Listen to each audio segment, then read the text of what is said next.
बच्चों नेचर के अंदर नेचुरली अकरिंग है, तो नेचर में हमारी प्रकृति में ही ये मिनरल्स जो हैं मौजूद हैं।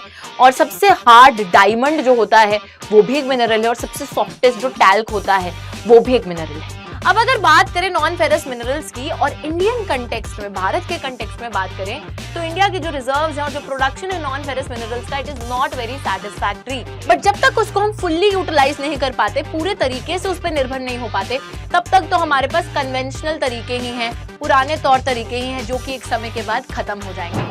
हेलो एवरीवन, स्वागत है आप सभी का आज की हमारी इस क्लास में। बच्चों, this is your educator Ujjwala Punj here with the chapter that you guys requested way too much, और चैप्टर का नाम है मिनरल्स एंड एनर्जी रिसोर्सेज, जो कि हमारी क्लास 10th ज्योग्राफी का चैप्टर है। और बच्चों, खुशी की बात यह है कि आज हम इस चैप्टर को एक ही क्लास में पूरा का पूरा कंप्लीट करने वाले हैं।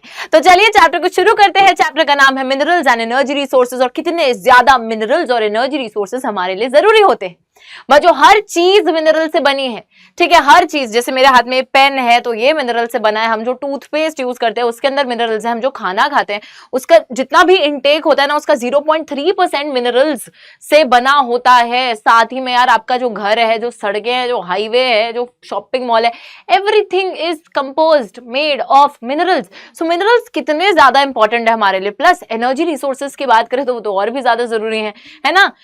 बच्चों, आप लोग जिस फोन में अपनी क्लासेस देखते हैं, इस फोन को चार्ज करते हैं, है ना, चार्ज करके ही तो एनर्जी मिलती है इलेक्ट्रिसिटी के थ्रू, और तभी जो है आप लोग इस पर्टिकुलर क्लास को भी देख पा रहे हैं। सो एवरीथिंग मिनरल से लेकर एनर्जी रिसोर्सेज तक हमारे जीने के लिए काफी ज्यादा जरूरी है। इनकी क्या महत्वता है, कौन कौन से मिनरल्स, कौन कौन से एनर्जी रिसोर्सेज की बात हम करने वाले हैं, फटाफट से चल के देखते हैं इस चैप्टर के अंदर, और जल्दी जल्दी से आगे आ जाएंगे और यहाँ पर इंट्रोडक्शन की बात करेंगे। Minerals are very necessary for us, बहुत ज्यादा हमारे लिए जरूरी है, as most of the things around us that we are using in our daily life are made up of minerals like machinery, vehicles, even a teeny tiny pin। हाँ जी, तो एक छोटी सी पिन से लेकर एक बड़ी सी शिप तक हर चीज मिनरल से बनी है। बहुत ज्यादा हमारे जीने के लिए मिनरल्स जरूरी हैं और हमें चाहिए भी, ठीक है। ओके, आगे चलो, ये तो बात हो गई कितने ज्यादा जरूरी हैं। अब बात यह है कि व्हाट इज अ मिनरल, असली में मिनरल होता क्या है। तो देखिए बच्चों, ये डेफिनेशन आपको याद होनी चाहिए कि जियोलॉजिस्ट जो है वो मिनरल को डिफाइन करते हैं as a homogeneous naturally occurring substance with a definable internal structure. देखिए ध्यान से सुनिएगा, होमोजेनस का मतलब है, होमोजेनस का क्या मतलब है, एक ऐसी चीज जो कि एक जैसे पार्ट से बनी है, सिमिलर, यूनिफॉर्म, ठीक है। तो होमोजेनस है, नेचुरली अकरिंग है, यानी कि प्राकृतिक रूप से मिनरल्स पाए जाते हैं, लोगों ने नहीं बनाए, भगवान ने बनाकर भेजे हैं हमारे लिए। तो नेचुरली अकरिंग है, होमोजेनस है, उनका जो स्ट्रक्चर होता है वो एक जैसा रहता है। साथ ही में डिफाइनेबल इंटरनल स्ट्रक्चर, कि आप डिफाइन कर सकते हो कि इसका जो स्ट्रक्चर है वो किस प्रकार का है, ठीक है। तो होमोजेनस, नेचुरली अकरिंग और एक डिफाइनेबल इंटरनल स्ट्रक्चर जिस चीज का होता है उसको हम लोग मिनरल्स बोलते हैं। आगे अगर हम देखें, बहुत सारे अलग अलग फॉर्म्स में नेचर में मिलते हैं, ranging from the hardest diamond to the softest talc. बच्चों, नेचर के अंदर नेचुरली अकरिंग है, तो नेचर में हमारी प्रकृति में ही ये मिनरल्स जो हैं मौजूद हैं, और सबसे हार्ड डायमंड जो होता है वो भी एक मिनरल है, और सबसे सॉफ्टेस्ट जो टैल्क होता है वो भी एक मिनरल है। अगर हम यहाँ पे बात करें कि how many minerals have been identified, कितने ज्यादा मिनरल्स हम जानते होंगे, तो यार 2000 से भी ज्यादा मिनरल्स को आज तक आइडेंटिफाई किया जा चुका है, तो बहुत सारे हैं, ठीक है। चलिए आगे आते हैं और यहाँ पर बात करते हैं ज्योग्राफर्स और जियोलॉजिस्ट की। बच्चों, एक ज्योग्राफर कौन होता है और एक जियोलॉजिस्ट कौन होता है, जरा इनके बीच में एक डिफरेंस जान लेते हैं। ज्योग्राफर वो होते हैं जो मिनरल्स को स्टडी करते हैं as a part of the earth's crust for a better understanding of the landforms, the distribution of mineral resources and associated economic activities। तो यार बेसिकली ज्योग्राफर जो है ना वो आप जैसा एक बच्चा है। जैसे आप लोगों के लिए क्या है, आप लोग साइंस, एसएसटी, हिंदी, इंग्लिश सब अलग अलग पढ़ते हो, है ना, कि साइंस एक अलग सब्जेक्ट है, एसएसटी भी हमें पढ़ना है, हिंदी भी पढ़ना है, इंग्लिश भी पढ़ना है, मैथ्स भी पढ़ना है। तो ज्योग्राफर उसी तरीके से, ज्योग्राफर का काम है अर्थ के लैंडफॉर्म्स को पढ़ना, ठीक है, अर्थ को पढ़ना एज अ होल। और ऑब्वियस सी बात है कि उस अर्थ के अंदर मिनरल्स एक पार्ट है, तो ज्योग्राफर मिनरल्स को एक अर्थ के पार्ट की तरह देखते हैं, एक अर्थ के हिस्से की तरह समझते हैं। पर जब हम जियोलॉजिस्ट की बात करते हैं, जैसे आप लोग अब अगली क्लास में क्या होगा कि आप लोग 11th में जाके या तो कोई साइंस लेगा, या तो कोई कॉमर्स लेगा, या तो कोई ह्यूमैनिटीज लेगा, और वहां पे आपकी एक सब्जेक्ट स्पेसिफिक स्टडी हो जाएगी। अब जो साइंस लेगा वो सिर्फ साइंस को ही पढ़ रहा है बहुत डीप में। उसी सेम तरीके से जियोलॉजिस्ट जो है ना, वो उस 11th 12th क्लास का बच्चा है जो कि सिर्फ और सिर्फ मिनरल्स को ही पढ़ रहा है। तो ये एक इनडेप्थ स्टडी करने वाला व्यक्ति है, ये एक ऐसा व्यक्ति है ज्योग्राफर जो कि as a part of the earth crust उसको पढ़ रहा है, ठीक है। लेकिन जो जियोलॉजिस्ट है वो मिनरल्स को ही पढ़ेगा कि मिनरल्स फॉर्म कैसे हुए, मिनरल्स का फिजिकल केमिकल कॉम्पोजिशन क्या है। तो आई होप ये बात एकदम क्लियर है, ठीक है। चलिए आगे आते हैं हम लोग। अब ज्योग्राफर और जियोलॉजिस्ट के बाद बात करते हैं कि मिनरल्स अकर कैसे करते हैं, कहां पे मिनरल पाया जाता है। ऐसा नहीं है कि मैं अभी जो है ऐसे नीचे ऐसे अपने हाथ से खोदने लग जाऊंगी और मिट्टी विट्टी निकाल के मैं देखूंगी अरे मिनरल आ गया, मिनरल मिल गया। नहीं, ऐसा नहीं होता है बच्चों। सबसे पहली चीज तो पत्थरों के अंदर मिनरल्स पाए जाते हैं, और जिस पत्थर के अंदर मिनरल मौजूद है उस पत्थर को ओर बोला जाता है। तेरी ओर, वो वाला नहीं, ओर्स, ठीक है, ORES वाला ओर्स। तो those minerals from which metals are extracted conveniently and profitably. अच्छा, और प्रॉफिटेबल भी होना चाहिए उसका एक्सट्रैक्शन, कमर्शियली वायबल भी होना चाहिए, इकोनॉमिकली वायबल, कि अगर आप 1 करोड़ रुपए खर्च के कोई मिनरल को निकाल रहे हो तो 2-3 करोड़ का तो वो होना चाहिए ना उसकी वैल्यू। पता चले आपने 1 करोड़ खर्च दिया, अंदर से 50,000 की वैल्यू का मिनरल आपने एक्सट्रैक्ट करा, तो that is definitely not profitable, not commercially viable for anyone, ठीक है। तो it should be commercially viable also. Now सबसे पहले किस तरीके से मिनरल्स पाए जाते हैं, तो इग्नियस और मेटामॉर्फिक रॉक्स के अंदर मिनरल्स जो है बच्चों वेन्स और लोड्स के फॉर्म में पाए जाते हैं। जैसे जो पतली पतली लकीरें जिसमें मिनरल्स पाए जाएंगे वो वेन्स होंगी, और जो वही मोटी मोटी अकरेंसेस हैं उसको हम लोड्स बोलेंगे, ठीक है। देखिए, कॉपर, टिन, लेड और जिंक जैसे मिनरल्स कुछ इसी तरीके से पाए जाते हैं वेन्स और लोड्स की फॉर्म में। स्मॉलर अकरेंसेस जो होती है, जो पतली पतली अकरेंसेस है वो वेन्स है, और लार्जर अकरेंसेस जो थोड़ी मोटी मोटी अकरेंसेस है उनको लोड्स बोला जाता है। मेजर मेटालिक मिनरल्स इसी तरीके से पाए जाते हैं, ओके। तो इग्नियस और मेटामॉर्फिक रॉक्स के अंदर मिनरल्स पाए जाएंगे वेन्स और लोड्स की फॉर्म में। जो पतली पतली अकरेंसेस है वो वेन्स है, जो मोटी मोटी अकरेंसेस है वो लोड्स है, और एग्जांपल भी आपने यहाँ पे देख लिए हैं। एक और तरीका जिसके थ्रू मिनरल्स पाए जाएंगे वो है सेडिमेंट्री रॉक्स के अंदर, जहां पे ये बेड्स और लेयर्स में अकर करते हैं। बच्चों सेडिमेंट्री रॉक, जैसे आपने एक पूरा रॉक देखा है ना, उस रॉक के अंदर क्या होगा, जैसे ये सॉइल है, सॉइल है, सॉइल है, सॉइल है, और यहाँ पर एक पोर्शन है जहां पे मिनरल ही मिनरल है।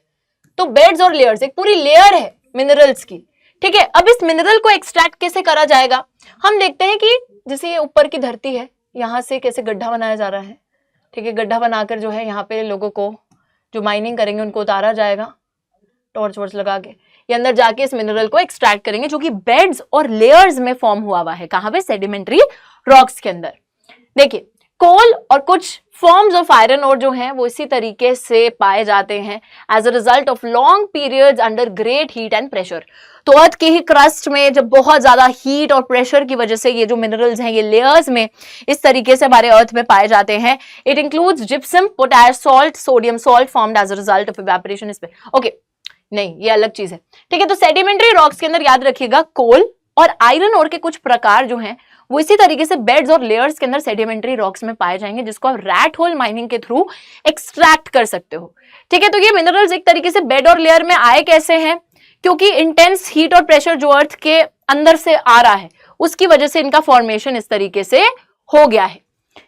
यहां पर एक और चीज की बात करी गई है कि कुछ कुछ मिनरल्स जो हैं वो इवेपोरेशन के बाद भी हमको मिलते हैं, जैसे कि gypsum, potash salt and sodium salt, ठीक है बच्चों। नमक की बात हो रही है, potash salt, sodium salt, gypsum, ये कुछ ऐसे मिनरल्स हैं जो हमें इवेपोरेशन के थ्रू भी मिलते हैं। तो एक और मोड ऑफ अकरेंस है, इवेपोरेशन के थ्रू हम इनको एक्सट्रैक्ट कर सकते हैं।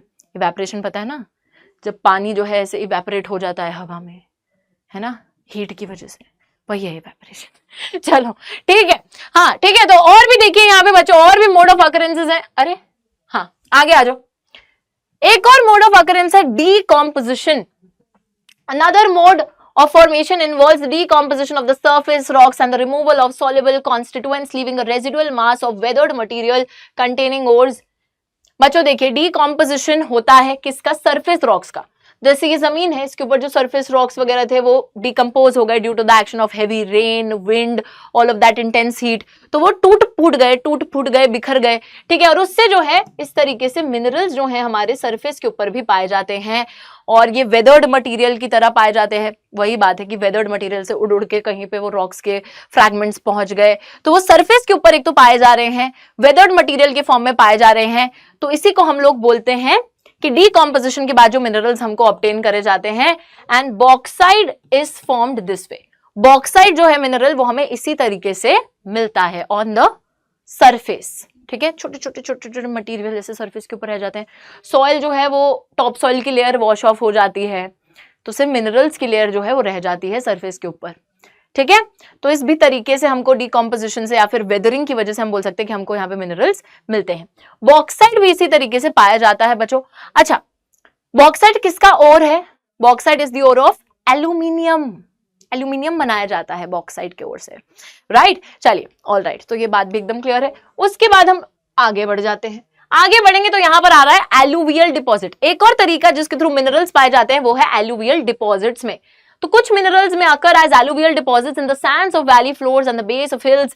These deposits are called placer deposits, generally contain minerals which are not corroded by water. Not corroded by water. Gold, silver, tin, platinum most important among such minerals. बच्चों देखिए, प्लेसर deposits की बात हो रही है, तो जैसे ये है ना, पहाड़ है उनके यहाँ पे एक वैली फ्लोर है, ठीक है। इस वैली पे क्या हुआ, जैसे बहुत सारी नदियां बहकर आई, नदियां अपने साथ मिनरल्स ला रही थी, बहुत सारे मिनरल्स जो है यहाँ नीचे वैली साइड पर डिपॉजिट हो गए, ठीक है। तो ये जो वैली में मिनरल्स डिपॉजिट हो गए हैं, इसको बोला जाता है प्लेसर डिपॉजिट्स। इन डिपॉजिट्स को बोला जाता है प्लेसर डिपॉजिट्स, जो कि वैली फ्लोर में या बेस ऑफ हिल्स में डिपॉजिट हो चुके हैं। ये ऐसे मिनरल्स होते हैं जिनको पानी, जिन पे जंग नहीं लगा पाता, पानी जिनको करोड़ नहीं कर पाता, ऑब्वियसली, क्योंकि पानी तो बहे जा रहा है ना, यहाँ पर पानी से ही तो नीचे वो आके जमा हो गए हैं, पानी के साथ ही बहते बहते आए थे, नीचे आके जमा हो गए हैं, ठीक है। तो इनको जो है पानी करोड़ नहीं कर सकता, इन पे जंग नहीं लगा सकता। कौन कौन से मिनरल्स इस तरीके से पाए जाते हैं? गोल्ड, सिल्वर, टिन, प्लैटिनम, कुछ बहुत इंपॉर्टेंट मिनरल्स हैं जो कि प्लेसर डिपॉजिट्स के फॉर्म में पाए जाते हैं। All right, next, ocean water. Ocean water की बात करते हैं बच्चों। Some minerals are derived from the ocean water such as common salt, magnesium and bromine. Ocean beds are rich in manganese nodules. बच्चों, ओशन बेड जो होता है, ocean के नीचे अगर आप सतह पे पहुंच जाओगे एकदम नीचे, कोई तो एक ऐसे तो नहीं होता ना कि इन्फिनिटी में ओशन बह रहा है, एक नीचे लेयर भी होती है। ओशन बेड्स में मैंगनीज के नोड्यूल्स भी पाए जाते हैं। तो बहुत ही इंपॉर्टेंट मिनरल्स जो कि ओशन से भी एक्सट्रैक्ट किए जा सकते हैं, कॉमन सॉल्ट है, इवेपोरेशन के बाद वो तो मिलता है आपको, मैग्नीशियम है, ब्रोमीन है। तो ये कुछ ऐसे ऐसे मिनरल्स हैं जो कि आपको ओशन वाटर में मिलते हैं।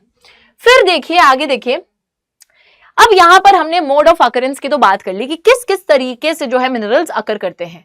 कहीं पे वेन्स और लोड्स की फॉर्म में है, कहीं पे बेड्स और लेयर्स की फॉर्म में है, कहीं पे सरफेस के ऊपर मिनरल्स हैं, कहीं पे ओशन बेड्स में है, कहीं पे एल्यूमिनियम बोल रही हूँ, एलुवियल डिपॉजिट्स यानी कि प्लेसर डिपॉजिट्स के फॉर्म में मिनरल्स को पाया जा रहा है। अलग अलग तरीके, अलग अलग मिनरल्स कहीं ना कहीं अलग अलग तौर तरीके से पाए जा रहे हैं। बट बच्चों, यहां पे बात आ रही है कि मिनरल्स की क्लासिफिकेशन तो कीजिए, किस किस प्रकार के मिनरल्स होते हैं। तो ब्रॉडली मिनरल्स 3 प्रकार के हैं। अगर हम एक बेसिक क्लासिफिकेशन करेंगे, कुछ मिनरल्स हैं जो मेटालिक हैं, यानी कि जिसमें धातु मौजूद है, कुछ मिनरल्स हैं जो नॉन मेटालिक है, जिसमें धातु नहीं मौजूद, और कुछ मिनरल्स हैं जो कि एनर्जी मिनरल्स है, जिससे हम लोग एनर्जी डिराइव करते हैं। तो सबसे पहले एनर्जी मिनरल्स की ही बात करते हैं। एनर्जी मिनरल्स होते हैं बच्चों कोल, पेट्रोल, नेचुरल गैस जैसे। कोल, पेट्रोल, नेचुरल गैस जो हमको एनर्जी प्रोवाइड करते हैं। फिर आते हैं मेटालिक और नॉन मेटालिक पे। सबसे पहले नॉन मेटालिक, जिसमें मेटल है ही नहीं, धातु है ही नहीं, जैसे कि लाइमस्टोन, सैंडस्टोन, मार्बल, ये सब भी मिनरल्स हैं, बट इसमें मेटल नहीं है। अब जिसमें मेटल है उसमें अब 2 और कैटेगरीज हैं, एक है फेरस मेटालिक मिनरल्स, एक है non ferrous metallic minerals. Ferrous metallic minerals वो मिनरल्स हैं जिसमें आयरन मौजूद है, जैसे कि आयरन, निकल एक्सेट्रा।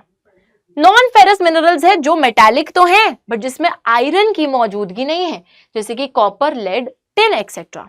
ऑलराइट, तो ये सारा हमारा मिनरल्स का क्लासिफिकेशन है। एक एक करके बच्चों हम सबसे पहले मेटालिक से चालू करेंगे। मेटालिक के अंदर फेरस मेटालिक मिनरल्स की बात करेंगे, फिर नॉन फेरस पे जाएंगे, फिर नॉन मेटालिक पे जाएंगे, फिर एनर्जी पे जाएंगे और फिर चैप्टर को हम इसी तरीके से खत्म करेंगे। ठीक है, तो फटाफट से आ जाते हैं हमारे मेटालिक मिनरल्स के ऊपर फेरस मिनरल्स की बात करने के लिए। अब मेटालिक में भी हम सबसे पहले फेरस मिनरल्स पे आ गए हैं। फेरस मिनरल्स का क्या मतलब है? विच कंटेन आयरन, जिसमें आयरन है। Account for about 3/4 of the total value of the production of metallic minerals. बच्चों टोटल मेटालिक मिनरल्स जितने भी प्रोड्यूस हो रहे हैं उसमें से 3/4 फेरस मिनरल्स हैं, बाकी 1/4 नॉन फेरस हैं। Wow, very nice. उसी के साथ strong base for the development of metallurgical industries and export substantial quantities after meeting her internal demands. हाँ जी, तो यहाँ पे बात हो रही है कि जो हमारी मेटलर्जिकल इंडस्ट्रीज हैं, यानी कि जो मेटल्स का यूज करती हैं बाकी बहुत सारी अलग अलग ढंग की चीजें बनाने के लिए, उस मेटलर्जिकल इंडस्ट्री को बहुत सारा रॉ मटेरियल जो है हमारे फेरस मिनरल्स प्रोवाइड करते हैं। तो ferrous minerals, basically ferrous minerals को ही मेटलर्जिकल इंडस्ट्रीज में यूज किया जाता है। दूसरी चीज यहां लिखी है, बहुत सारे ये जो फेरस मिनरल्स हैं इनको एक्सपोर्ट किया जाता है, लेकिन दूसरे देशों में पहुंचाया जाता है, लेकिन पहले भारत के, इंडिया की जो इंटरनल डिमांड है इन मिनरल्स की वो पूरी करी जाती है। उसके बाद जो बच जाते हैं फिर उनको एक्सपोर्ट किया जाता है। ऐसा नहीं है कि पहले खुद भूखे रह लेंगे और दूसरों को खाना खिला देंगे। ठीक है, तो पहले अपना पेट भरते हैं फिर दूसरों को खाना खिलाते हैं। चलिए, सबसे पहला फेरस मिनरल आया है iron ore. Basic mineral, backbone of the industrial development. बच्चों आयरन और एक बेसिक मिनरल है। सो यहां पर हमें क्या समझ में आया है कि यार बाकी इंडस्ट्रीज को भी आयरन की बहुत ज्यादा जरूरत होती है। जब इंडस्ट्रियल डेवलपमेंट होता है और इंडस्ट्रीज बनती है तो उसमें भी आयरन लगता है। तो it's like a basic mineral और इंडस्ट्रियल डेवलपमेंट के लिए भी बहुत ज्यादा महत्वपूर्ण है। अब यार दो टाइप के आयरन ओर होते हैं, एक होता है मैग्नेटाइट, एक होता है हेमेटाइट। ठीक है, एक अच्छी क्वालिटी का आयरन ओर है, एक थोड़ा सा उससे हल्का सा कम है, बट वो भी अच्छा ही है, ऐसा बुरा नहीं है। तो मैग्नेटाइट की अगर हम लोग बात करें तो it is the finest iron ore, सबसे अच्छी क्वालिटी का आयरन ओर है मैग्नेटाइट, जिसमें आयरन कंटेंट आपको 70% तक मिल जाएगा। अच्छी मैग्नेटिक क्वालिटीज भी हैं और साथ ही में हमारी इलेक्ट्रिकल इंडस्ट्री में भी यूज होता है मैग्नेटाइट से निकला हुआ आयरन। ठीक है, उसके बाद है हेमेटाइट। हेमेटाइट जो ओर है ये एक बहुत ही मोस्ट इंपॉर्टेंट इंडस्ट्रियल ओर है in terms of the quantity used, iron content up to 50 to 60%। तो बच्चों बेसिकली आपको याद रखना है कि दो टाइप के ओर हैं, एक है मैग्नेटाइट, एक है हेमेटाइट, जिससे हम आयरन को एक्सट्रैक्ट करते हैं। हेमेटाइट जो ओर है उसमें 50 से 60% तक आयरन की क्वांटिटी मिलती है, मैग्नेटाइट में 70% तक आयरन की क्वांटिटी मिलती है। मैग्नेटाइट सबसे बेस्ट क्वालिटी का आयरन ओर है क्योंकि उसमें एक्सीलेंट मैग्नेटिक क्वालिटीज हैं और इलेक्ट्रिकल इंडस्ट्री बहुत ज्यादा यूज करती है। बट अगर हम क्वांटिटी की बात करें कि सबसे ज्यादा किस आयरन ओर का यूज करा जाता है तो वो है हेमेटाइट। ठीक है, in terms of the quantity जिस मात्रा में इस्तेमाल करा जाता है तो हेमेटाइट सबसे ज्यादा इस्तेमाल करा जाता है। वहीं पे बात हो रही है कि 2018-19 में almost entire production of iron ore 97% accrued from Odisha, Chhattisgarh, Karnataka and Jharkhand. Remaining production बाकी स्टेट से आया। तो यार आपको ना ये चीज भी ध्यान रखनी है क्या कि सबसे ज्यादा आयरन ओर प्रोडक्शन कौन से भारत के राज्य कर रहे हैं। यहां पर बात की जा रही है ओडिशा है, झारखंड है, कर्नाटक है और छत्तीसगढ़ है। तो ये टॉप 4 स्टेट्स हैं जो सबसे ज्यादा प्रोड्यूस कर रहे हैं आयरन को। अब बात करते हैं मेजर आयरन ओर बेल्ट्स की। बच्चों मेजर आयरन ओर बेल्ट का मतलब है कि ऐसी जगहें जहां से आयरन को एक्सट्रैक्ट करा जाता है, आयरन ओर को एक्सट्रैक्ट करा जाता है। तो 4 मेजर आयरन ओर बेल्ट्स हैं जहां से मैक्सिमम आयरन ओर एक्सट्रैक्ट किया जाता है। सबसे पहली है ओडिशा झारखंड बेल्ट। कहां पे होगी? ओडिशा झारखंड में होगी। और कहां होगी? तो ओडिशा झारखंड बेल्ट की अगर बात करें तो ओडिशा में हाई ग्रेड हेमेटाइट ओर मिलता है in the Badam Pahar mines in the Mayurbhanj and Kendujhar district. तो यहां पर कौन सा ओर मिल रहा है? हेमेटाइट ओर मिल रहा है आयरन का बादाम पहाड़ माइंस जगह पर, जो कि मयूरभंज और केंदुझार डिस्ट्रिक्ट जिले में है। In the adjoining Singhbhum district of Jharkhand, hematite iron ore is mined in Gua and Noa Mundi। तो बच्चों साथ ही में जो लगता है सिंहभूम डिस्ट्रिक्ट जो कि झारखंड में है, वहां पर हम लोग देखते हैं हेमेटाइट आयरन ओर को माइन करा जाता है। कहां पर? गुआ में और नोआ मुंडी में। तो ये एक बेल्ट है। दूसरी बेल्ट है दुर्ग बस्तर चंद्रपुर बेल्ट। दुर्ग, बस्तर, चंद्रपुर बेल्ट कहां पर है? सबसे पहले तो ये देखते हैं, छत्तीसगढ़ और महाराष्ट्र में।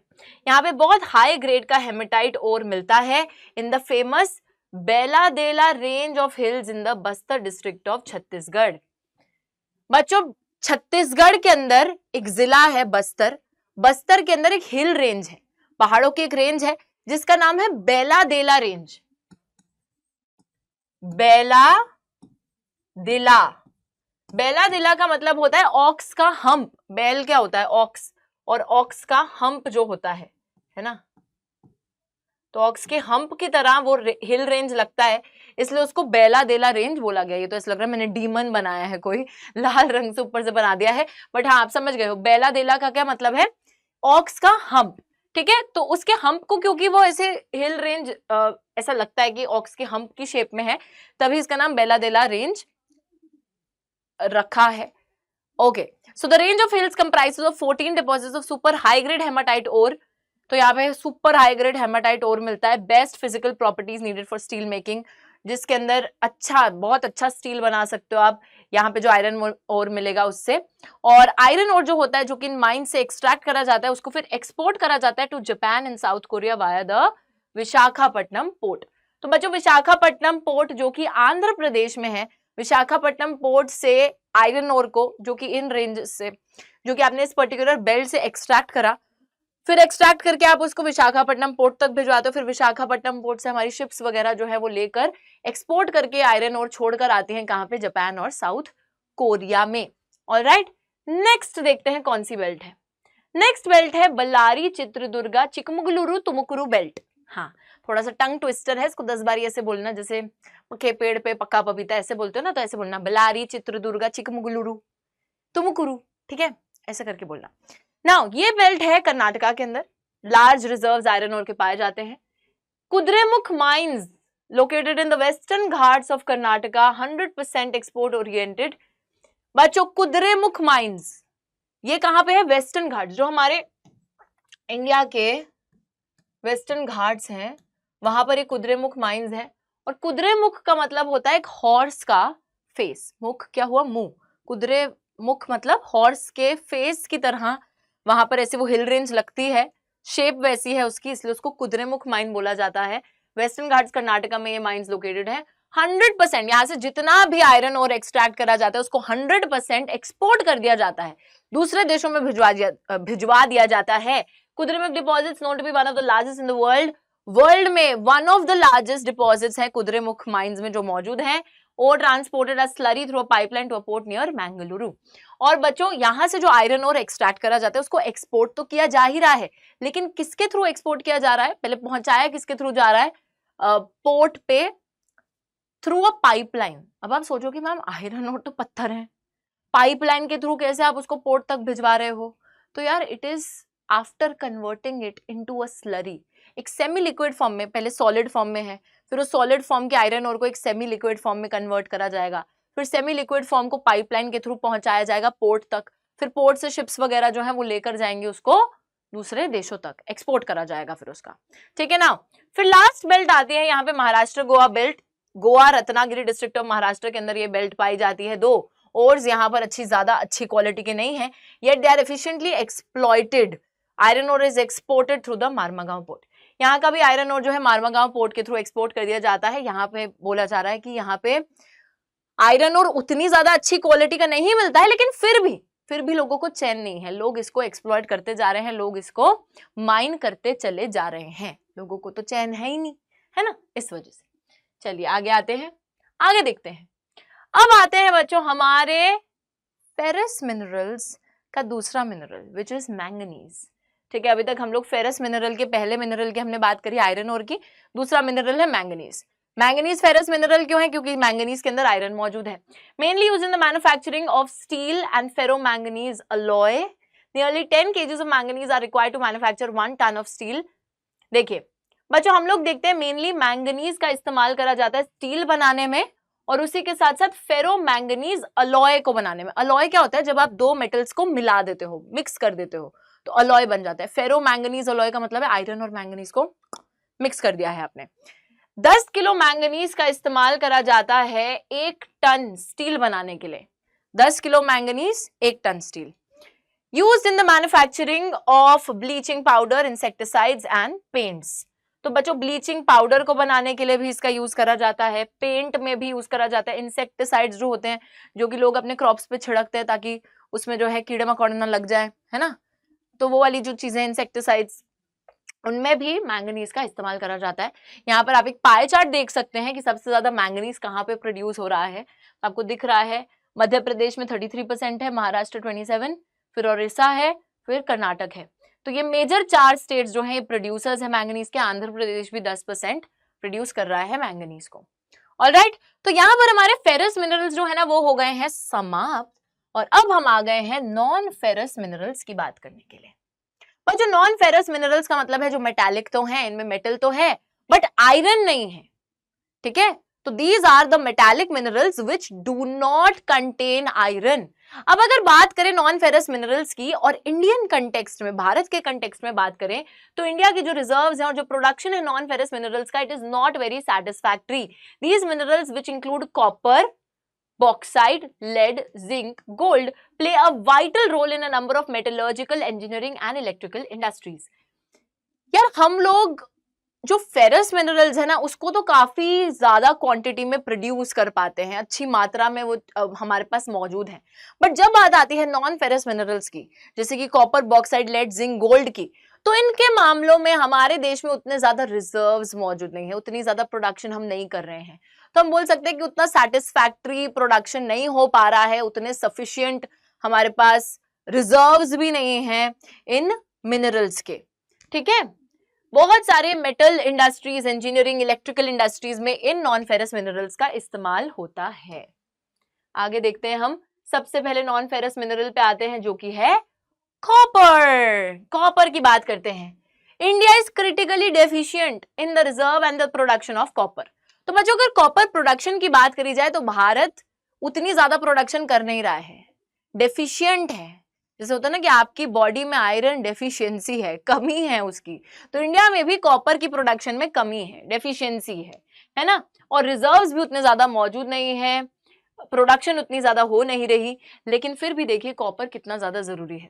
कॉपर एक मैलिएबल, डक्टाइल, एक गुड कंडक्टर है।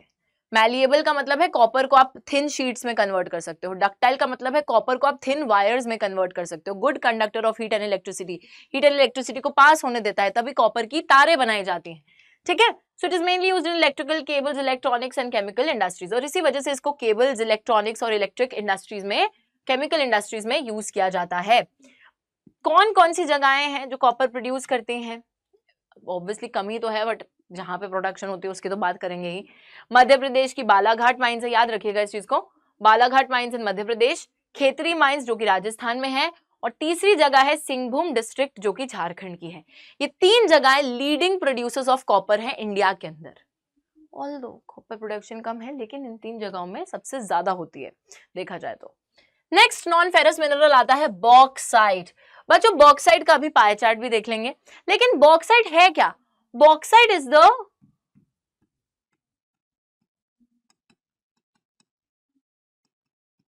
एल्यूमिनियम का ओर है। एल्यूमिनियम जो बनता है ना वो बॉक्साइट के ओर से बनता है। तो सबसे पहले बॉक्साइट कन्वर्ट होता है एल्यूमिना में, और फिर एल्यूमिना कन्वर्ट होता है एल्यूमिनियम में, ठीक है। देखिए bauxite deposits are formed by the decomposition of a wide variety of rocks rich in aluminium silicates. तो बच्चों बहुत सारे पत्थर जब उनका डीकंपोजिशन होता है, जब वो छोटे छोटे पार्ट्स में ब्रेक डाउन होते हैं, तो वो एक तरीके से सरफेस के ऊपर आ जाते हैं और फिर वहीं से ही एक्सट्रैक्शन होता है, ठीक है। तो बॉक्साइट डिपॉजिट्स ऐसे ही फॉर्म होते हैं डीकंपोजिशन ऑफ रॉक्स से, वो वाले रॉक्स जो कि एल्यूमिनियम सिलिकेट्स में रिच है।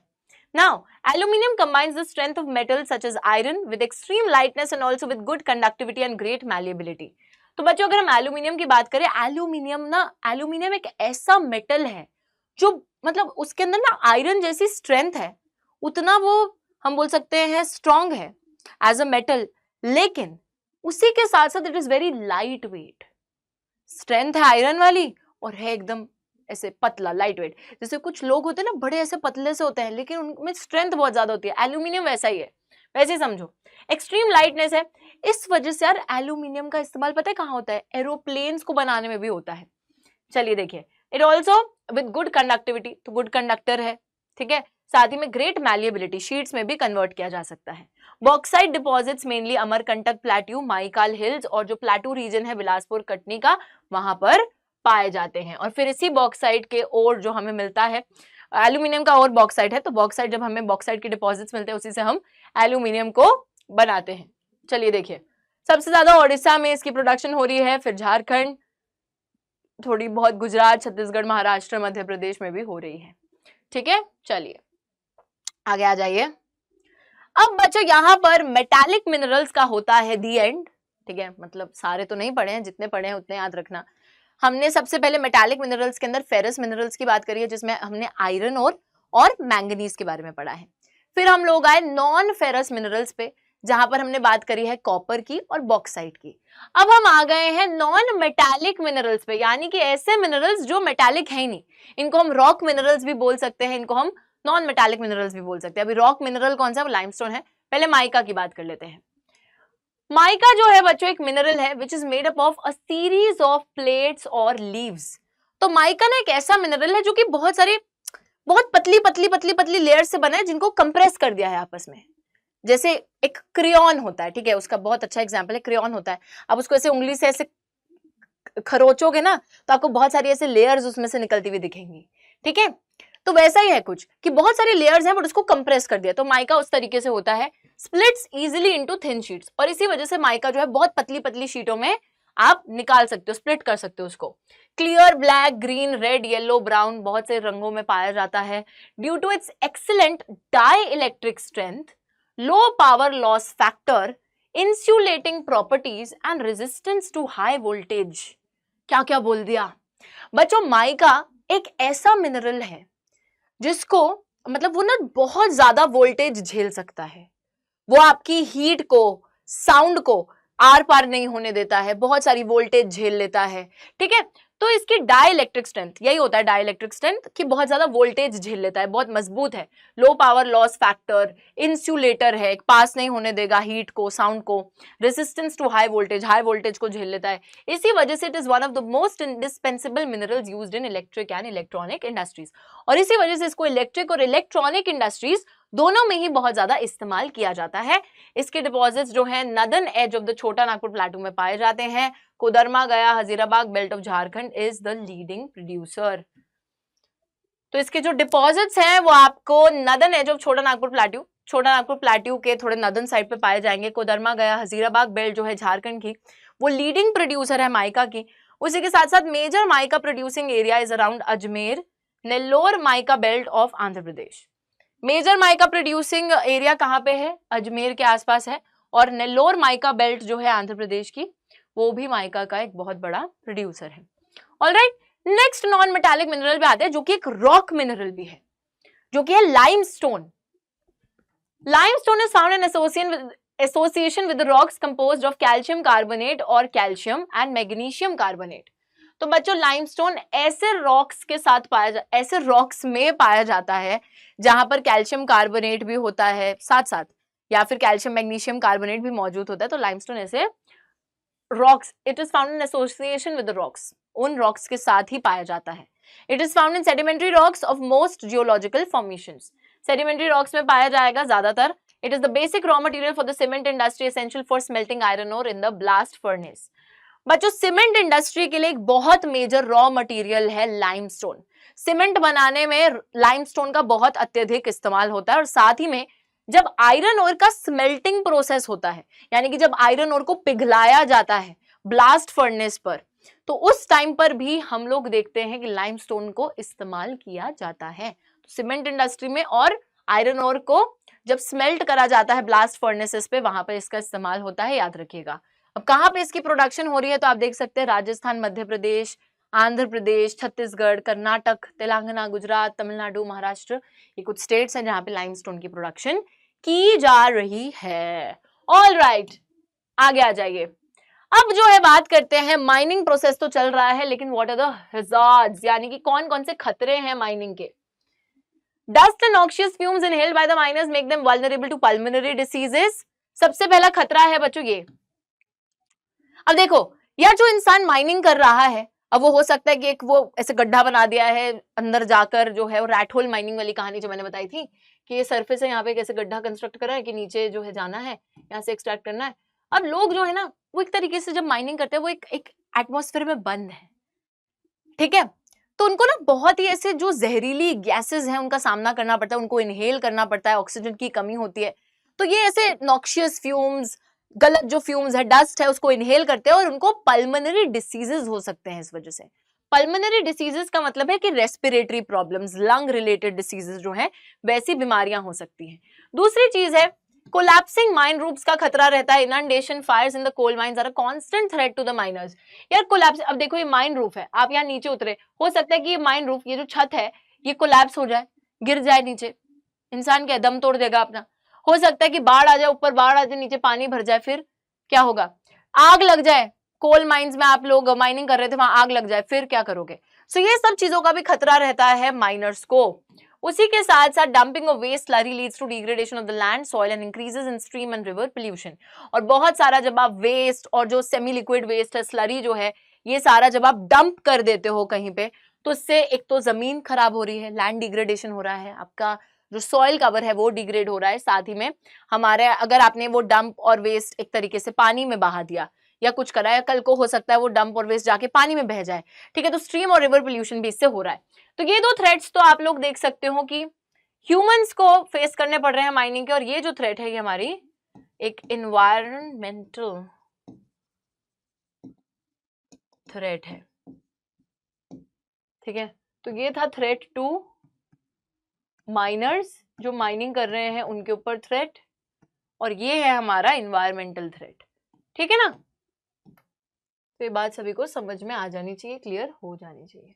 चलिए अब बच्चों बात आती है, हमने हजार्ड्स की बात कर ली कि कौन कौन से खतरे माइनर्स के ऊपर मंडरा रहे हैं, बट ऑब्वियसली हमें यह भी पता है कि जब आप माइनिंग कर रहे हो, मिनरल्स को एक्सट्रैक्ट कर रहे हो, तो मिनरल्स एक लिमिटेड क्वांटिटी में अवेलेबल हैं, ठीक है। और ऑब्वियस सी बात है कि अगर हमने सारे के सारे मिनरल्स एक्सट्रैक्ट कर लिए तो कल को मिनरल्स बचेंगे ही नहीं। So therefore there is a need to conserve the minerals, उनको बचाने की, उनको प्रोटेक्ट करने की जरूरत है, because they are available in a limited quantity. Strong dependence of industry agriculture upon the mineral deposits and the substances manufactured from them. Total volume of workable mineral deposits is an insignificant fraction, 1% of the earth's crust. बच्चों हमारे पास जो minerals मौजूद है ना, वो बहुत ही कम quantity में मौजूद है। पहली बात तो अर्थ क्रस्ट का 1% हिस्से में ही अगर आप देखो तो वहीं पे मिनरल्स हैं, सिर्फ उतना ही पार्ट है मिनरल्स जहां पर कंपोज्ड है। और हमारी जो इंडस्ट्री है, हमारे जो एग्रीकल्चर है, हर कोई मिनरल्स पर इतना ज्यादा डिपेंडेंट है कि मिनरल्स उतने हैं ही नहीं कि वो उनकी जरूरतों को पूरा कर सके, और उनके लालच को पूरा करने के लिए तो बिल्कुल भी नहीं है। Rates of replenishment infinitely small in comparison to the present rates of consumption. और अगर हम बोले कि यार वो रेन्यू हो जाएंगे, नहीं, वो रिप्लेनिशमेंट का जो रेट है, वो जो हम बोल सकते हैं रेन्यूएबल होने का जो रेट है, वो बहुत कम है। जिस हिसाब से आप उसको कंज्यूम करे जा रहे हो, धड़ल्ले से कंज्यूम करे जा रहे हो, उस हिसाब से वो रिप्लेनिश होंगे नहीं, ठीक है। तो यहाँ वही बात की जा रही है कि अर्थ क्रस्ट का एक बहुत छोटा सा हिस्सा जो है that is composed of minerals. उसी के साथ साथ लोग जो हैं काफी ज्यादा निर्भर है, इंडस्ट्री के लोग, हमारे एग्रीकल्चर के लोग बहुत ज्यादा निर्भर है मिनरल डिपॉजिट्स पर और जो सब्सटेंसेस मिनरल से बनते हैं उन पर, और इसी वजह से there is a need to conserve them, क्योंकि रिप्लेनिशमेंट का रेट बहुत कम है और कंजम्पशन का रेट बहुत ही ज्यादा है। They are finite, non renewable. तो एक तो फाइनाइट है, लिमिटेड क्वांटिटी में मौजूद है, और नॉन रेन्यूएबल है, यानी कि रिप्लेनिश भी नहीं हो सकते। Continued extraction of ores leads to increasing cost as mineral extraction comes from greater depths along with decrease in quality. और अगर आपको पता है कि यार इस जमीन के नीचे ना एक मिनरल मौजूद है, आपने पहले जो थोड़ा बहुत ऐसे ऊपर ऊपर अवेलेबल था उसको निकाल लिया, फिर आपने और डिग करा, और ज्यादा डीप आप गए, आपने और एक्सट्रैक्ट करा, अब आपको पता है कि हाँ यार वो मिनरल ना अभी और नीचे मौजूद है, तो यार कितना ज्यादा आप जो है, जितना ज्यादा आप डीप में जाते रहोगे उतना ही ज्यादा आपको पैसा लगाना पड़ेगा, इंक्रीजिंग कॉस्ट है ना। और मिनरल एक्सट्रैक्शन ज्यादा डेप्थ में अगर आप करोगे तो उससे जो है क्वालिटी भी एक तो उसकी गिरती है। तो जितनी ज्यादा डेप्थ में आप जाते रहोगे मिनरल को एक्सट्रैक्ट करने के लिए, एक तो कॉस्ट बढ़ेगी, पैसा ज्यादा लगेगा, और क्वालिटी भी उस मिनरल की घटती जाएगी। वो आपके लिए इकोनॉमिकली हम बोल सकते हैं फीजिबल भी नहीं होगा, कमर्शियली फीजिबल भी नहीं होगी वो चीज, ठीक है।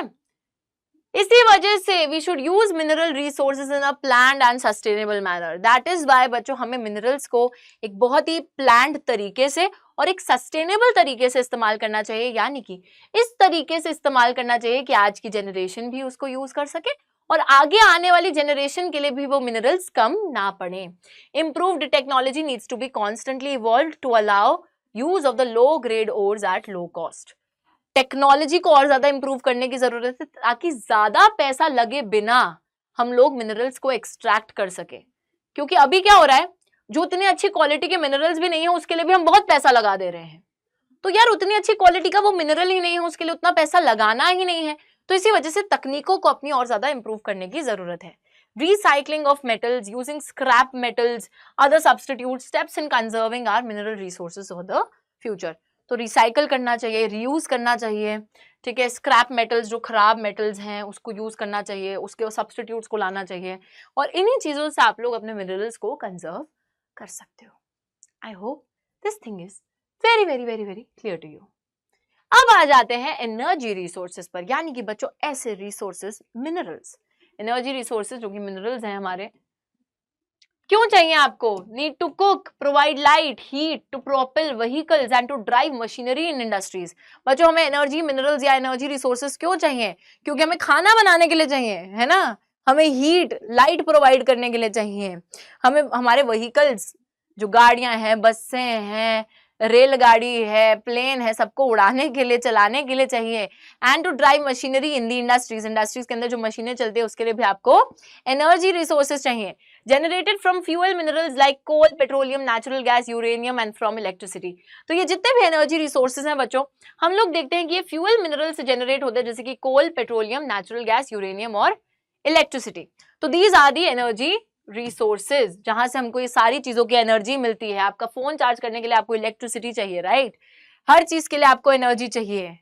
अब हमें तो खाने से मिल रही है, खाना बनाने के लिए भी आपको क्या चाहिए? हीट चाहिए, ठीक है, इलेक्ट्रिसिटी चाहिए अगर इंडक्शन पे बना रहे हो तो। It's like that. दो टाइप के एनर्जी रिसोर्सेज हैं, एक है कन्वेंशनल, एक है non conventional sources of energy. Conventional का मतलब है बच्चों जो पुराने हमारे रिसोर्सेज हैं, जो बहुत पुराने टाइम से चलते आ रहे हैं, जैसे कोल हो गया, नेचुरल गैस हो गया, पेट्रोलियम हो गया। नॉन कन्वेंशनल है जो अभी नए नए आए हैं, जो कि एक तरीके से रेन्यूएबल भी हैं, जैसे कि सोलर एनर्जी है, विंड एनर्जी है, जियोथर्मल एनर्जी है, बायोगैस है, जो काफी ज्यादा लंबे टाइम तक चल भी सकते हैं, हमको एनर्जी, हमारी जो रिक्वायरमेंट्स है उनको भी पूरा कर सकते हैं। ऑलराइट, तो ये हैं हमारे energy resources.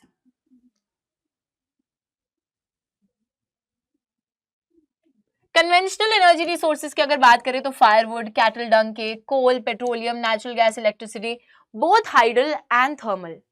Electricity hydel electricity भी, थर्मल इलेक्ट्रिसिटी भी, ठीक है, दोनों ही आती हैं। कन्वेंशनल वही जो पुराने तौर तरीके हैं, तो उसके अंदर ये सब आता है। नॉन कन्वेंशनल जो नए आपके एनर्जी रिसोर्सेज, जैसे solar, wind, tidal, geothermal, biogas, atomic energy, all of that अभी सबको डिटेल में पढ़ेंगे।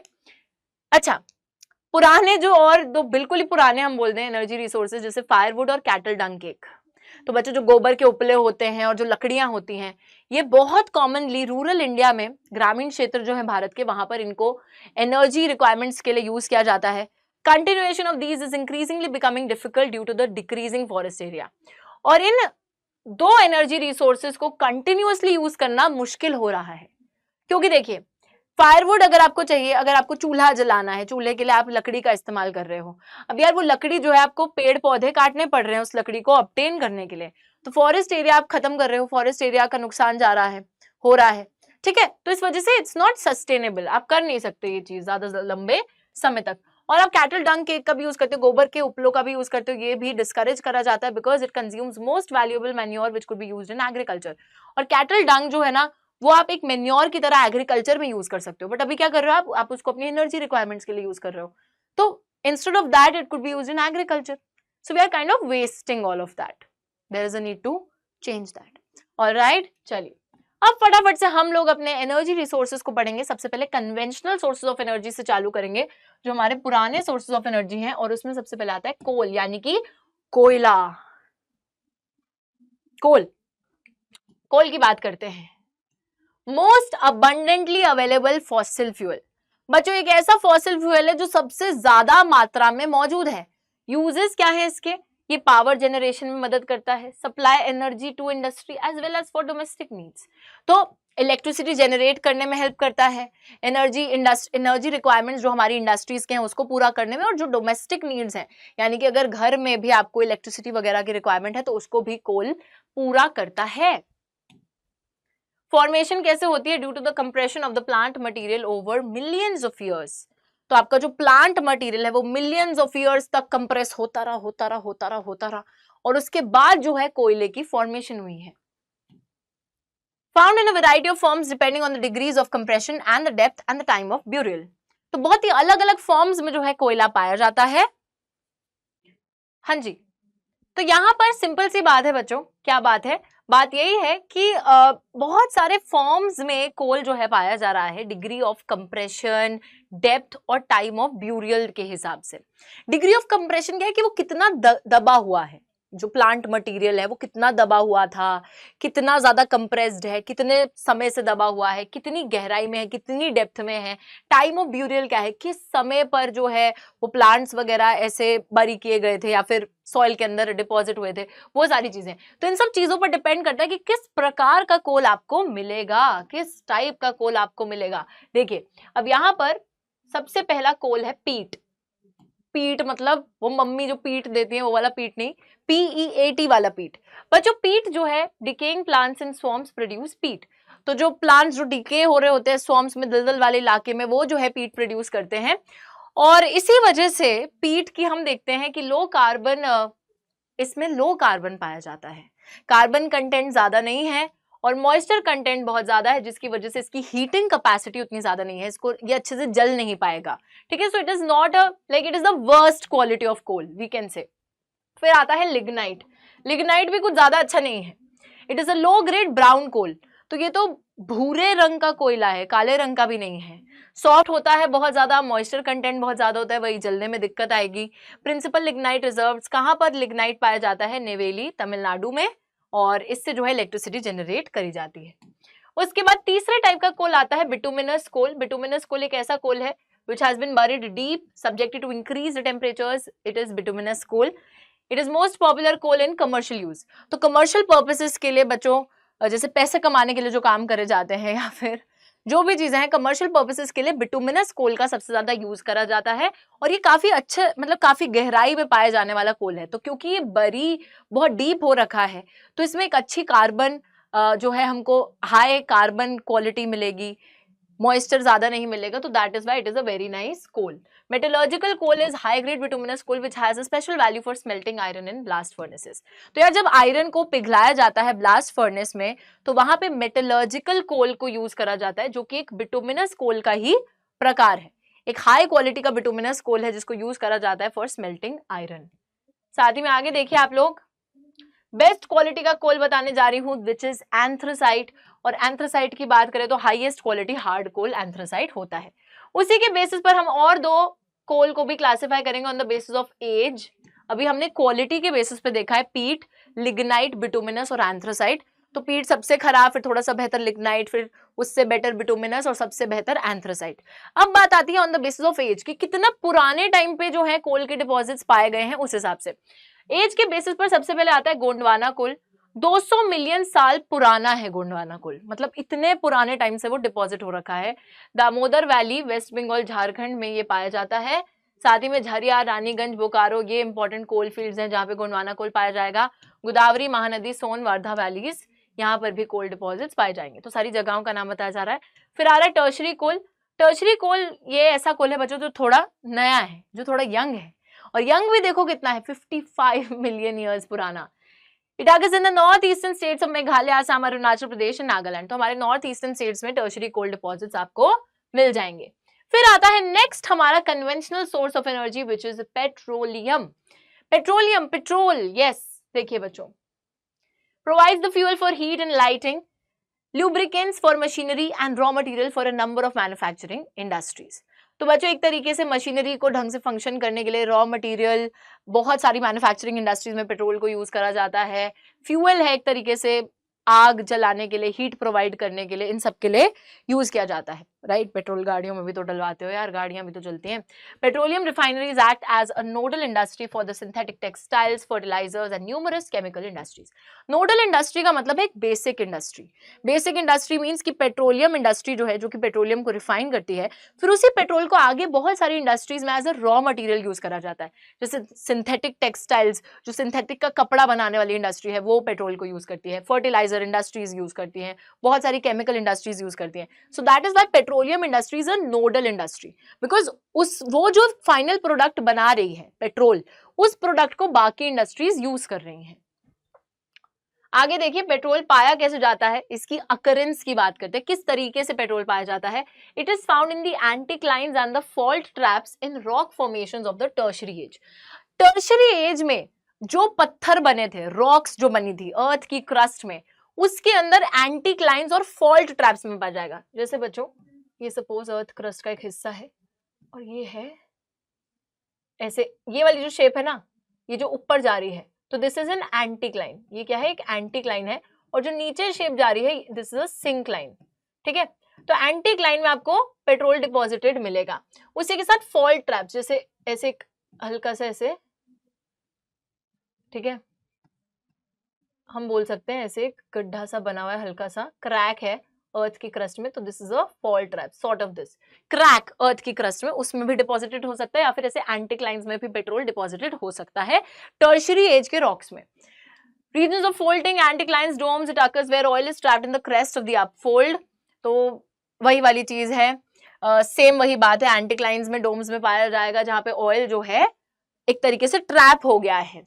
रीजन्स ऑफ फोल्डिंग, फोल्डिंग क्या होता है आपको प्रोसेस पता है ज्योग्राफिकली, व्हाट इज फोल्डिंग, कि जब दो प्लेट्स ऐसे साथ में आती हैं और ऐसे फोल्डिंग फोल्डिंग हो जाती है ना, तो they when they like come together, जब वो टकराती हैं तो ऐसे फोल्डिंग फोल्ड हो जाते हैं ना वो, तो वहां पर पाया जाएगा, ट्रैप हो जाएगा उन प्लेट्स के बीच में। It's like that. Oil bearing layer is a porous limestone or sandstone through which the oil may flow. The oil is prevented from rising or sinking by intervening non-porous layers found in the fault tracks between porous and non-porous rocks. Gas being lighter usually occurs above the soil. बच्चों ये सब ignore करो, मैं तुम्हें बताती हूँ लिखा क्या है। तो पेट्रोल कैसे पाया जाएगा, जैसे अर्थ की क्रस्ट है, एक ऊपर ऐसे स्लैब है नॉन पोरस लेयर का, नीचे भी स्लैब है नॉन पोरस लेयर का। नॉन पोरस का मतलब क्या होता है, जिसके थ्रू कुछ भी फ्लो नहीं कर सकता, सॉलिड लेयर। ठीक है, कि इसके थ्रू पानी वानी कुछ भी फ्लो नहीं कर सकता, आर पार कोई चीज जा नहीं सकती, बेसिकली आर पार कोई चीज नहीं जा सकती। तो दो नॉन पोरस लेयर के बीच में एक पोरस लेयर होती है, जहां पर आपका पेट्रोल आपको मिल जाएगा। तो इस पोरस लेयर में आपका पेट्रोल आपको मिल जाएगा, ये पेट्रोल जैसे इधर मिल जाएगा, और उसी के ऊपर गैस भी आपको मिल जाएगी।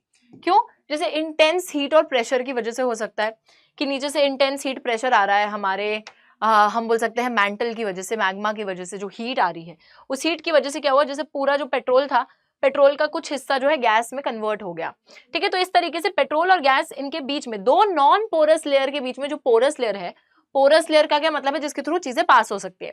तो इस पोरस लेयर में गैस और पेट्रोल आपको मिल जाएगी, जो कि दोनों साइड से एस्केलेट नहीं कर सकती, नॉन पोरस लेयर्स में नहीं जा सकती, क्योंकि नॉन पोरस लेयर तो रोक रही हैं उसको। ठीक है, now all right, I hope this thing is very very clear. तो दो नॉन पोरस लेयर्स जिसके थ्रू वो आर पार नहीं हो सकता, उसके बीच में ऐसे एक बेल्ट में जो है पेट्रोल और गैस पाए जाएंगे। नीचे ऑयल होगा because it is heavier, gas ऊपर फ्लो करेगी because it is light weight. और गैस बनी क्यों है, क्योंकि नीचे से अर्थ की हीट आ रही है, इस वजह से। ठीक है, तो ऐसे जो है, अभी गैस क्या है, ये नेचुरल गैस है, वही बात है, पेट्रोल और नेचुरल गैस साथ में अगर कर रहे हैं। देखिए, वही नेचुरल गैस की बात करते हैं। नेचुरल गैस जो है बच्चों, नाम से ही नेचुरल गैस है, क्लीन एनर्जी रिसोर्स है। तो ये जो एनर्जी रिसोर्स है ज्यादा आपको परेशान नहीं करेगा, it is a clean energy resource. ठीक है, एनवायरमेंट फ्रेंडली है, और कभी कभी पेट्रोल के साथ पाया जाएगा, कभी कभी पेट्रोल के बिना भी पाई जाएगी नेचुरल गैस, कि अगर पूरा ही ऑयल अर्थ की हीट की वजह से कन्वर्ट हो गया गैस में, तो फिर वहां गैस ही बच गई, पेट्रोल नहीं रहा। या फिर कभी कभी पेट्रोल रह गया नीचे और अपर लेयर में उसकी गैस मौजूद है। तो वही बात है कि इन एसोसिएशन विद पेट्रोल या फिर विदाउट पेट्रोल एसोसिएशन, दोनों सिनेरियोज में गैस पाई जा सकती है। It is a source of energy, energy provide करता है। इंडस्ट्रियल रॉ मटेरियल है पेट्रोकेमिकल इंडस्ट्री में, पेट्रोकेमिकल इंडस्ट्री में एक रॉ मटेरियल की तरह नेचुरल गैस को यूज करा जाता है। क्लीन एनर्जी रिसोर्स इस वजह से है क्योंकि बच्चों इसमें कार्बन डाइऑक्साइड एमिशंस ज्यादा नहीं है। ठीक है, that is why it is a clean energy resource, environmental pollution नहीं कॉज करता है उतना। Krishna Godavari basin, Mumbai high, gulf of Cambay and Andaman and Nicobar island, ये कुछ ऐसी जगहें हैं जहां पर नेचुरल गैस आपको मिलेगी। सबसे ज्यादा जहां पे प्रोडक्शन होती है नेचुरल गैस की। 1700 kilometre long Hazira Vijaipur Jagdishpur cross country gas pipeline links Mumbai high and Bassein with the fertiliser power industrial complexes in western and northern India. बच्चों ये जो पाइपलाइन है HVJ पाइपलाइन जिसको बोलते हैं, 1700 किलोमीटर लंबी पाइपलाइन है ये, और ये जो है ये एक गैस पाइपलाइन है, यानी कि इसके थ्रू हमारी नेचुरल गैस को ट्रांसफर करा जाता है एक जगह से दूसरी जगह। तो ये मुंबई हाई और बसेन को लिंक करती है, ठीक है, ये याद रखिएगा। HVJ पाइपलाइन बहुत ज्यादा इंपॉर्टेंट है। पावर इंडस्ट्रीज और जो फर्टिलाइजर इंडस्ट्रीज है सबसे ज्यादा नेचुरल गैस का इस्तेमाल करती हैं। Use of compressed natural gas जो कि CNG है, आपने देखा है बच्चों, CNG एक चीपर फ्यूल भी होता है, ज्यादा लंबे चीपर भी है, क्लीन भी होता है। तो CNG का जो यूज है व्हीकल्स के लिए उसको किया जा रहा है ताकि लिक्विड फ्यूल्स जैसे कि पेट्रोल को रिप्लेस करा जाए, and it has a lot of popularity in the country. देखिए बहुत सारे फायदे हैं। CNG जो है कंप्रेस्ड नेचुरल गैस है, it is a clean fuel, a cleaner fuel, carbon dioxide emissions कम है, एनवायरमेंट फ्रेंडली है, ठीक है, उसी के साथ साथ चीपर भी है। So that is why people are using compressed natural gas instead of the liquid fuels, बहुत ज्यादा डिमांड में है। चलिए आगे आ जाते हैं और नेक्स्ट चीज पर आ जाएंगे, electricity which is also a conventional source of energy. दो टाइप की इलेक्ट्रिसिटी की बात करेंगे, बिजली। बच्चों इलेक्ट्रिसिटी की पर कैपिटा कंजम्पशन को माना जाता है इंडेक्स ऑफ डेवलपमेंट, यानी कि पर पर्सन जितना एक व्यक्ति इलेक्ट्रिसिटी कंज्यूम कर रहा है उतना ही ज्यादा देश डेवलप्ड है। ऑब्वियसली बात है यार, बिजली ज्यादा होगी, बिजली से ही तो सारे काम होते हैं, बिजली नहीं होगी तो कोई काम हो ही नहीं पाएगा। तो जितनी ज्यादा बिजली का यूज हो रहा है उतना ही ज्यादा देश डेवलप्ड है, सिंपल सी बात है। दो टाइप की इलेक्ट्रिसिटी है, एक है हाइड्रो इलेक्ट्रिसिटी जो कि पानी से जनरेट होती है, और एक है थर्मल इलेक्ट्रिसिटी जो कि थर्मल पावर प्लांट्स में हमारे फ्यूल्स के थ्रू जनरेट होती है। Hydro electricity fast flowing water द्वारा जनरेट की जाती है, और बच्चों ये एक renewable source of electricity generation है हाइड्रो इलेक्ट्रिसिटी, ठीक है। India has a number of multipurpose projects जो कि डैम्स हैं हमारे, like the Bhakra Nangal dam, Damodar valley corporation, Kopili hydel project etcetera, producing hydro electric power. तो बच्चों होता क्या है, जैसे रेजर्वोयर है, ये हमारा गेट है, यहाँ से गेट्स को खोला जाएगा, यहाँ पर टर्बाइंस लगी होती है, ठीक है। तो ये टर्बाइंस लगी होंगी, तेज आप गेट को खोलोगे पानी तेजी से बहता हुआ आएगा, टर्बाइंस रोटेट होंगी, टर्बाइंस के रोटेट होने से इलेक्ट्रिसिटी जनरेट होगी। तो क्योंकि पानी के तेज बहने के फ्लो की वजह से जनरेट हो रही है, तो जाहिर सी बात है कि यहाँ पर आप किसी भी रिसोर्स को वेस्ट नहीं कर रहे हो और कुछ भी जाया नहीं जा रहा है। It is a renewable source of energy, काफी अच्छी चीज है जिससे कि आप इलेक्ट्रिसिटी को जनरेट कर पा रहे हैं, एनवायरमेंट फ्रेंडली है। लेकिन वहीं पर साथ में अगर हम थर्मल इलेक्ट्रिसिटी की बात करें तो थर्मल इलेक्ट्रिसिटी जनरेट की जाती है कोल, पेट्रोलियम या नेचुरल गैस को यूज करके, यानी कि हमारे फ्यूल्स को यूज करके। Power stations are non renewable fossil fuels for generating electricity. There are over 310 thermal power plants in India. तो वही थर्मल पावर प्लांट्स के अंदर ही इन फ्यूल्स को यूज करा जाता है टू जनरेट हीट, जिससे कि इलेक्ट्रिसिटी प्रोड्यूस होती है। और ऑब्वियसली ये एक non renewable source of energy है, नॉन रेन्यूएबल है। एक बारी कोयले से इलेक्ट्रिसिटी जनरेट कर लोगे, कोयला खत्म, और लाओ कोयला, है ना, तो खत्म हो गया वो। बट पानी तो बह ही रहा है, पानी बह रहा है, पानी को बहा रहे हैं, तो उससे कुछ भी दिक्कत नहीं हो रही, ठीक है। तो ये हो गई बात इलेक्ट्रिसिटी की, जो कि एक हमारा कन्वेंशनल सोर्स ऑफ एनर्जी। और अब हम आ गए हैं बच्चों non conventional sources of energy की बात करने के लिए। फटाफट से चलेंगे, non conventional sources of energy की बात करेंगे। चलिए जी, अब लास्ट टॉपिक पर हम लोग आ गए हैं, non conventional sources of energy की बात करने के लिए। बच्चों देखो, दिक्कत यह है कि जो कन्वेंशनल सोर्सेज ऑफ एनर्जी है ना, वो एक लिमिटेड अमाउंट में मौजूद है और वो एक टाइम के बाद एग्जॉस्ट हो जाएंगे because they are non renewable. But जब हम अपने कन्वेंशनल सोर्सेज ऑफ एनर्जी को हटकर नॉन कन्वेंशनल की बात करते हैं, ये कुछ नए टाइप के सोर्सेज ऑफ एनर्जी हैं जो कि अगर हम यूज करने लगे तो एक तो ये एनवायरमेंट फ्रेंडली भी ज्यादा है, प्लस हम ये भी देखते हैं कि ये जो है रेन्यूएबल भी है और अच्छी चीज है हमारे लिए, हम ज्यादा समय तक इनको इस्तेमाल कर पाएंगे। तो सबसे पहले बात करते हैं न्यूक्लियर और एटॉमिक एनर्जी की। यार देखो, न्यूक्लियर और एटॉमिक एनर्जी का क्या मतलब है, फटाफट से हम लोग समझेंगे। अरे okay, obtained by altering the structure of the atoms, energy is released in the form of heat and this is used to generate electric power। तो यार जो न्यूक्लियर पावर प्लांट्स होते हैं हमारे, जो थर्मल पावर प्लांट्स होते हैं, वहां पर क्या करा जाता है, जैसे जो एटम्स होते हैं, ठीक है, उनका जो न्यूक्लियस होता है, उस न्यूक्लियस के स्ट्रक्चर को ऑल्टर करा जाता है। मतलब उस न्यूक्लियर एक प्रोसेस करा जाता है न्यूक्लियर फिशन का। न्यूक्लियर फिशन के बाद जो न्यूक्लियस होता है वो मल्टीप्लाई होता है, वो अपने आप को मल्टीप्लाई करता है और उसके मल्टीप्लिकेशन से हीट जनरेट होती है और उस हीट के जनरेट होने से हमारी एनर्जी प्रोड्यूस होती है, इलेक्ट्रिक पावर प्रोड्यूस होती है। सो यूरेनियम और थोरियम दो ऐसे हैं जिनसे हमारी न्यूक्लियर और एटॉमिक एनर्जी को जनरेट किया जा रहा है, जो कि झारखंड में अरावली रेंजेस ऑफ राजस्थान में मौजूद है और इससे एटॉमिक और न्यूक्लियर पावर को जनरेट किया जाता है। मोनाजाइट सैंड्स ऑफ केरला, यहाँ पर भी थोरियम बहुत अधिक मात्रा में पाया जाता है। ठीक है, चलिए नेक्स्ट पे आते हैं। नेक्स्ट है हमारा सोलर एनर्जी। बहुत ही ज्यादा सिंपल। सोलर एनर्जी क्या है? हमारे सूर्य देवता से जो हमको एनर्जी प्राप्त हो रही है उसकी बात की जा रही है। तो कैसे हो रही है? हम यहाँ पे खड़े हैं ऐसे सन के आगे और एकदम से हमारे अंदर से बिजली आएगी? नहीं बच्चों, सोलर एनर्जी के लिए हम लोग देखते हैं कि फोटोवोल्टाइक टेक्नोलॉजी का इस्तेमाल करा जाता है, जिससे कि सनलाइट को कन्वर्ट करा जाता है इलेक्ट्रिसिटी में। तो ये जो सोलर पैनल्स होते हैं इसके अंदर फोटोवोल्टाइक टेक्नोलॉजी होती है जो सनरेज को कैप्चर करते हैं और उससे ये लोग इलेक्ट्रिसिटी जनरेट करते हैं। बेसिकली हम देख रहे हैं कि आजकल ग्रामीण क्षेत्रों के अंदर और जो रिमोट दूर दराज के इलाके हैं वहां पर ये सोलर एनर्जी बहुत ज्यादा रूप से इस्तेमाल करी जा रही है, जो कि एक बहुत अच्छी चीज है, क्योंकि ग्रामीण क्षेत्र के लोग फायरवुड, कैटल डंग पर निर्भर रहते थे और उसकी वजह से एक तो पेड़ कट रहे थे, प्लस एक इंपॉर्टेंट मेन्योर जाया जा रहा था। बट अब वो लोग सोलर एनर्जी पर निर्भर हो गए हैं। तो बिग सोलर पावर प्लांट्स जो हैं इनको डिफरेंट पार्ट्स ऑफ इंडिया में लगाया जा रहा है। इससे जो है रूरल हाउस होल्ड्स की जो डिपेंडेंस है फायरवुड पर, डंग केक्स पर, वो कम होगी और लोग एनर्जी रिक्वायरमेंट्स अपनी सोलर एनर्जी से पूरा कर पाएंगे। और एनवायरमेंट भी सेव कर रहे हो आप, इससे कोई पोल्यूशन भी नहीं कर रहे हो। ठीक है, प्लस कैटल डंग को नहीं यूज करोगे तो उससे आपका मेन्योर के लिए कैटल डंग बच जाएगा। नेक्स्ट है हमारी विंड पावर। विंड पावर यानी हवा से जो हमको एनर्जी प्राप्त हो रही है। तो बच्चों होता क्या है, बड़े बड़े क्लस्टर्स में हमारे ये जो है विंड फार्म्स बना दिए जाते हैं, जहां पे टर्बाइंस लगा दी जाती हैं जो कि हवा के तेज बहाव से रोटेट होती हैं और इन टर्बाइंस के रोटेट होने से हमारी इलेक्ट्रिसिटी जनरेट होती है। तो बहुत बड़े बड़े विंड फार्म क्लस्टर जो है तमिलनाडु में लोकेटेड है, Nagercoil to Madurai. Apart from these Andhra Pradesh, Karnataka, Gujarat, Kerala, Maharashtra, Lakshadweep में भी विंड फार्म्स मौजूद हैं। नागरकोइल और जैसलमेर दो ऐसी जगहें हैं, इनको याद रखिएगा, स्टार मार्क कर रही हूं, जहां पर बहुत अच्छे तरीके से विंड एनर्जी का इस्तेमाल किया जा रहा है। चलिए आगे आ जाते हैं। नेक्स्ट है बायोगैस। बायोगैस क्या है फटाफट से देखेंगे बच्चों। सारा जो हमारा ऑर्गेनिक मैटर होता है उस ऑर्गेनिक मैटर को डीकंपोज करने के बाद उससे जो है गैस रिलीज करी जाती है, जिसको हम लोग बायोगैस बोलते हैं। तो shrubs, farm waste, animal waste, human waste, इन सब चीजों को यूज करा जाता है बायोगैस को प्रोड्यूस करने के लिए, जिससे कि घर में भी जो है घरों की जो एनर्जी रिक्वायरमेंट्स है, डोमेस्टिक कंजम्पशन के लिए भी इसका इस्तेमाल करा जाता है। और साथ ही में हम देखते हैं रूरल एरियाज के अंदर, बेसिकली ग्रामीण क्षेत्रों के अंदर हम देखते हैं बच्चों हमारे बायोगैस प्लांट्स जो हैं उनको म्यूनिसिपल, कोऑपरेटिव, इंडिविजुअल लेवल पे सेटअप किया गया है।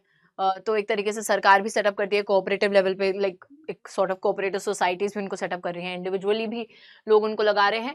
ये प्लांट्स जो है कैटल डंग को यूज करते हैं और जो प्लांट्स कैटल डंग को बेसिकली यूज करते हैं और उससे गैस प्रोड्यूस करते हैं उनको गोबर गैस प्लांट्स बोला जाता है। तो इससे फार्मर को बेनिफिट्स भी हो रहे हैं, जैसे कि उनको एक तो उनकी एनर्जी रिक्वायरमेंट पूरी हो रही है, प्लस मेन्योर की क्वालिटी भी इंप्रूव हो रही है। ठीक है, चलिए नेक्स्ट पे आते हैं। नेक्स्ट है टाइडल एनर्जी। ऑल राइट, बहुत ही सिंपल है बच्चों टाइडल एनर्जी। तो बड़ी बड़ी जो टाइड्स आती हैं ओशन के अंदर, उन टाइड्स से भी इलेक्ट्रिसिटी जनरेट की जा सकती है। floodgate dams built across inlets during the high tide, water flows into the inlet and gets trapped when the gate is closed. After the tide falls outside the floodgate, the water retained by the floodgate flows back to the sea via a pipe that carries it through a power generating turbine. क्या बोल गए, आइए समझते हैं। देखिए बच्चों, flood gate dams होते हैं, आप सभी को पता है कि फ्लड गेट डैम्स का क्या मतलब है। हमारे डैम को कंस्ट्रक्ट करा जाता है, पीछे रिजर्वोयर होता है, डैम होता है, डैम में गेट्स होते हैं, है ना, तो वो सारी चीजें होती हैं। अब देखिए होता क्या है, जब हाई टाइड आती है, उस हाई टाइड को जब तेजी से वो पानी का बहाव आ रहा है, कैप्चर किया जा रहा है, ठीक है, गेट खुले, हाई टाइड आई, हाई टाइड से, हाई टाइड के बहाव से पानी को कैप्चर किया गया। अब उस तेज पानी के बहाव से आपका देखो टाइड अंदर आ रही है, इस गेट के थ्रू टर्बाइन घूम रहे हैं, टर्बाइन के घूमने से इलेक्ट्रिसिटी जनरेट हो रही है।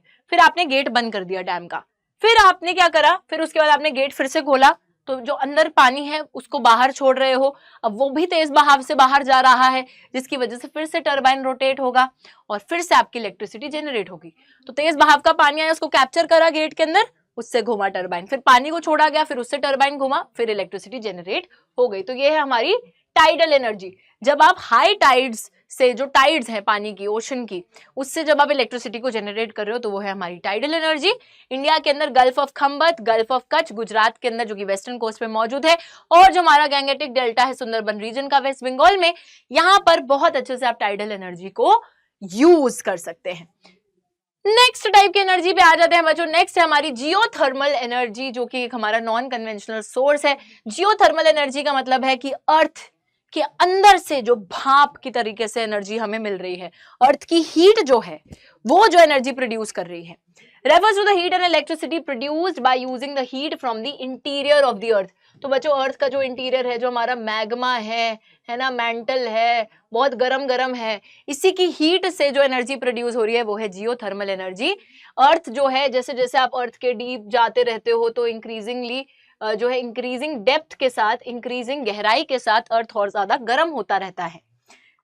Ground water in such areas absorbs the heat from the rocks and becomes hot. It is so hot that when it rises to the earth's surface, it turns into steam, and this steam is used to drive turbines and generate electricity।